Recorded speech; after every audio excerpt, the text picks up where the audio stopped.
Ulaikal ladzina ishtarawud dhalalata bil huda fama rabihat tijaratuhum wa ma kanu muhtadin. Ulaika, mereka itu yang di dalam hatinya ada penyakit. Ya Bu, ini utamanya yang poligami, ngumpet-ngumpet.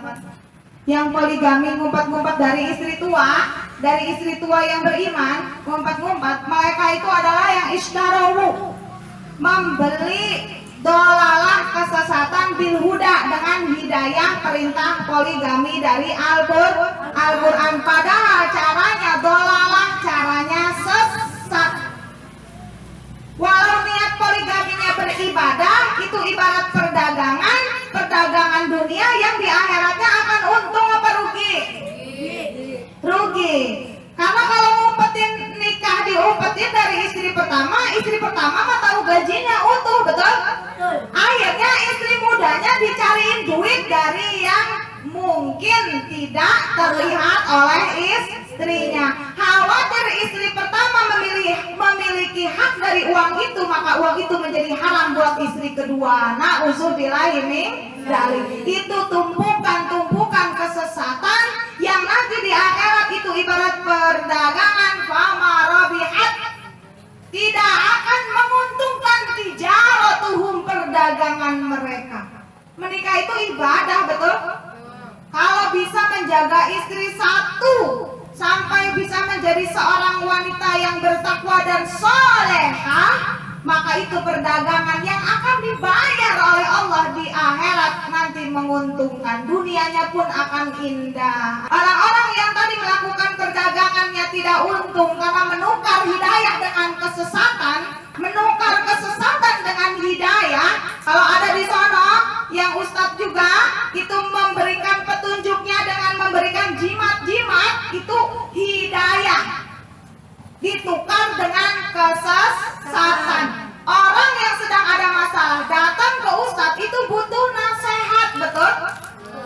Nasihat itu adalah hidayah. Kalau ustadznya memberikan sebuah jampe-jampe diikat oleh benda, dan benda itu harus ditebus dengan sejumlah uang, maka mereka itu sedang berdagang dan perdagangannya akan rugi di akhirat. Karena mereka di ujung ayat 16-nya, wa makanu muhtadin, wama dan bukanlah kanu, mereka adalah muhtadin, orang-orang yang dapat hidayah, dapat petunjuk dari Allah.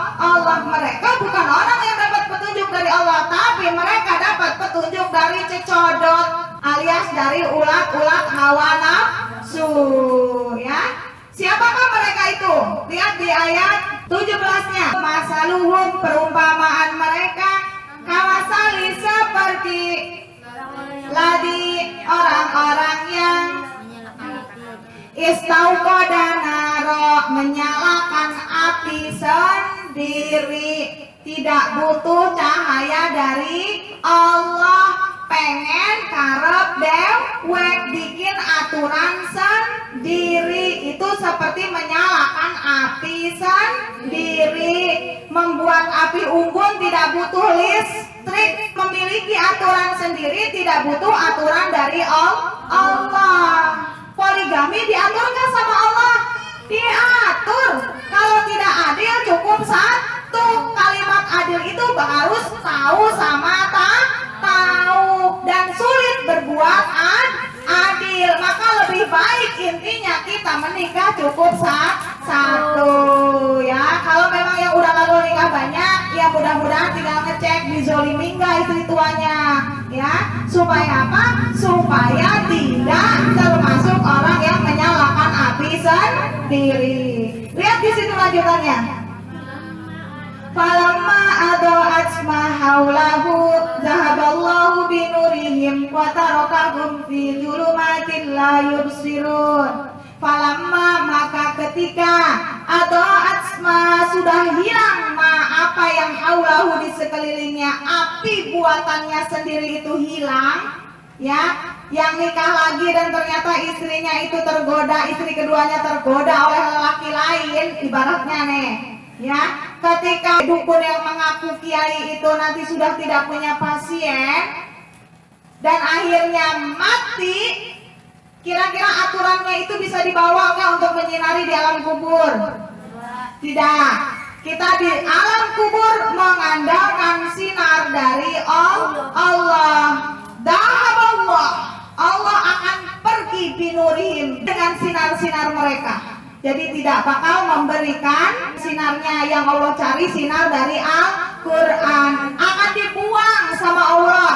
Ya, aturan yang dia berlakukan itu tidak akan dipakai oleh Allah. Wa tarakahum fi dhulumatin la yubsirun. Akhirnya dia ditinggalkan oleh Allah. Di mana? Fi dhulumat, di dalam kegelapan. La yubsirun, akhirnya tidak bisa melihat. Orang-orang yang di dalam hatinya punya penyakit, diingetin tidak mau tobat, ya, diingetin tidak mau menyehatkan diri, ditambahin sama Allah, itu ibarat orang yang dibutakan oleh Allah, ditinggalkan di dalam kegelapan. Orang-orang yang membuat aturan sendiri poligami tapi tidak pakai aturan yang sudah diajarkan oleh Allah, mencontoh pada Rasulullah bahwa istri yang akan dipoligami itu tahu sama tahu tetapi diumpetin pakai aturan sendiri, maka mereka itu Ustadz yang ngakunya kiai tapi memberikan jimat dan wafat, ya, tidak mengikuti aturan Al-Quran, maka mereka itu seperti istauqoda naro, menyalakan api untuk menyinari diri sendiri. Dia berusaha juga menyinari orang lain dengan sinar buatan sendiri. Maka dampaknya falamma adaat sma'aulahu, maka ketika hilang sinar yang dibikin sendiri itu, zahaballahu binurihim, Allah akan pergi binurihim dengan sinar mereka itu. Artinya sinar itu akan dibuang, dihempas, tidak digunakan, tidak diberlakukan oleh Allah. Lalu dia juga karena tidak pernah memakai petunjuk Al-Quran, dia hidupnya tidak punya sinar. Wa tarokahum, akhirnya di akhirat nanti tarokahum, ditinggalkan mereka fi dhulumat, di dalam kegelapan, la yubsirun, akhirnya tidak bisa melihat jalan pulang. Na'udzubillahi min dzalik.